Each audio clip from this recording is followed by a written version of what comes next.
ঈশ্বরের আশীর্বাদ নিয়ে আমাদের প্রত্যেকের একটি সুন্দর দিনের সূচনা হয়ে থাকে।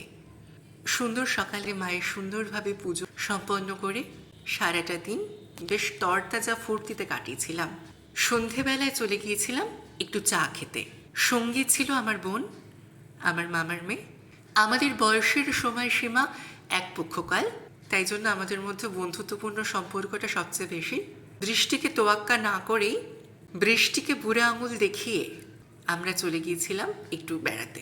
বোন কদিন পরেই কর্মসূত্রে চলে যাবে বহু দূর, তাই একটু সময় কাটানো, যেহেতু অনেক দিন পরে আবার দেখা সাক্ষাৎ হবে দুজনের।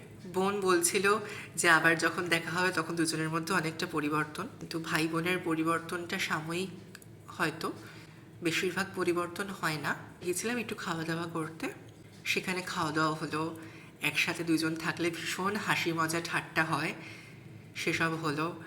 অনেকটা বারবার যেন গল্প করছি, আর আমি তখনও ভাবতে পারিনি যে এগুলো আমার এরকম কোনো কিছু তৈরি করব বা কিছু। খাওয়া দাওয়া শেষ করে আমরা রেস্তোরাঁ থেকে বেরিয়ে পড়লাম।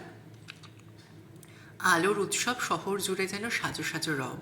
বৃষ্টিকে তোয়াক্কা না করেই লোকজন বেরিয়ে পড়েছে ঠাকুর দেখতে, এবং সুন্দর আলোর সজ্জায় সেজে উঠেছে গোটা শহর। তারই মধ্যে বোনকে গাড়িতে তুলে দিয়ে আমিও আমিও ফেরার পথে রওনা দিলাম। যেহেতু ফিরতে হবে, তার মধ্যে প্রচণ্ড বৃষ্টি। পরের দিন আমার একটি অনুষ্ঠান ছিল আবার, তাই চলে আসলাম। অনেকটা রাত হয়ে গিয়েছিল।